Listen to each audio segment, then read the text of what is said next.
Paul and Ken, take a look at this.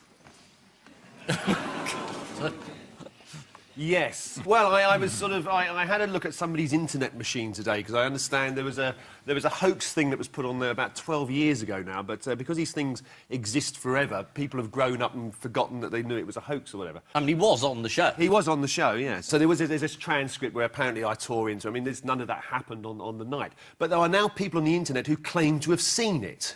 Yeah. Somebody says, I know, I definitely saw that. Why has Paul Merton denied it on Radio 2? Maybe you can clear something up, because there is a thing going around on Twitter, and it's been around online for a while. Yes. Which purports to be the transcript of a programme of Have I Got News for You? Yes.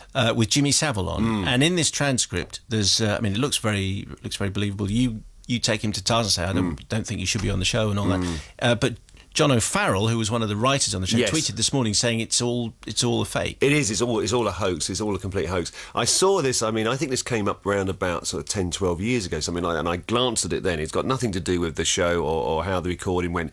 Somebody just made it up, but it seems that apparently it's plausible enough for people to believe it. But no, it is completely made up. It didn't happen like that. He did do the show, but nothing happened like that. It was just a straightforward programme. Yeah. You know, he was a bit odd, but it was a straightforward show. There was none of... I mean, I wouldn't get that heavily upset about something like that, I don't think.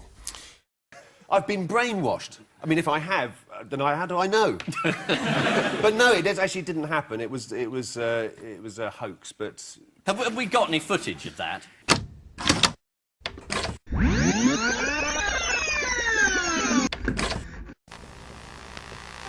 You used to be a wrestler, didn't you? Is that right? I still am. Oh, yeah. I'm feared in every girls' school in this country. Didn't you live in a caravan for many, many years? 12 years I lived in a motor caravan, yes. Marvellous life. You've heard of New Age travellers, haven't you? We have, yes. I'm an Old Age traveller.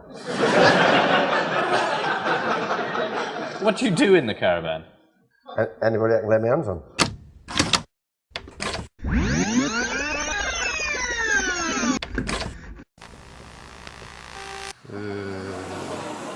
Unbelievable.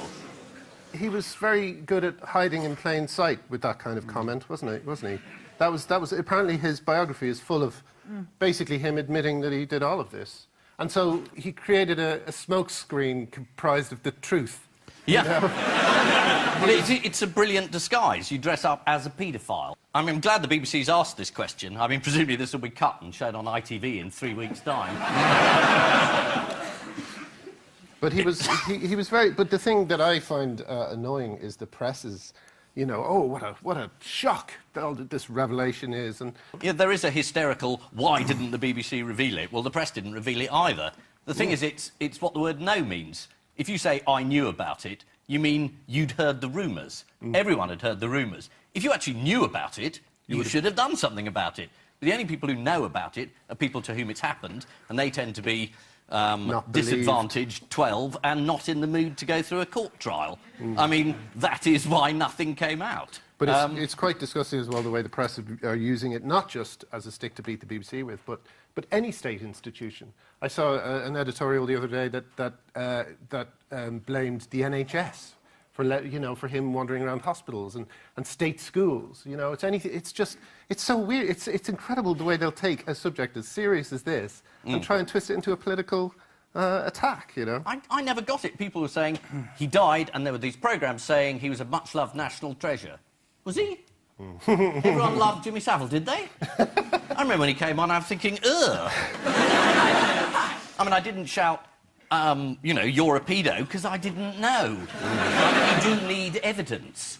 I mean, when that fake transcript came up, the only reason I knew about it because I was outside a cinema in Maidstone and a group of skinheads came up to me and said, well done getting the pedo. And I hadn't. I had no idea what they were talking about. And the truth is, no one actually knew. And if they did, they should be prosecuted.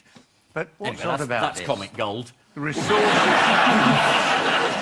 resources a paper like The Sun or The Mirror will put on to digging out something about someone who's famous. How could he just get away with this for 40 years? Didn't he always sort of spend a day at Chequers at Christmas time with Margaret Thatcher? Yeah. That may be the answer to your question. I'm sure the idea that you know people right at the top, I mean, it's, you know, it's the equivalent of Cameron knowing Murdoch. I mean, they're not equivalent, obviously. I mean... In the Daily Mail today, they tried to turn it into an argument about the Leveson inquiry. And there was an editorial that ended by saying, yes, phone hacking was bad, but it was used mainly for celebrity tittle-tattle. Well, why wasn't it used for this? You know? The thing I think is a bit sad is all these people who have, at home, who have Jim will fix it badges, you know? And they've had that little memory of their childhood just completely wiped. I think we should get all those badges. We can organise this on, this is something Twitter would be good for. Get all those badges and melt them down and turn them into a giant steak and drive it through his grave. You know?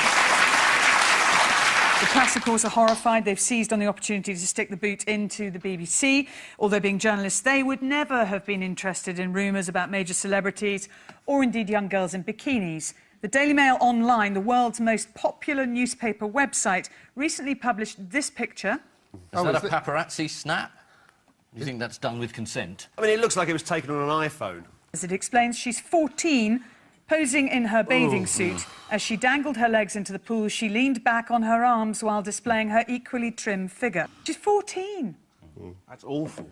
I mean, they do it all the time, Mail Online. Oh, the sidebar of shame. Yeah. There isn't a single story there on the right-hand side that isn't about a woman that isn't commenting on what she looks like. You're either too fat, too thin, too many children, not enough children. There is no, you know, and then they say, oh, the women can't have it all. No, because you constantly bloody tell us we can't have it all. Some of us are perfectly happy and having a wonderful life, thanks.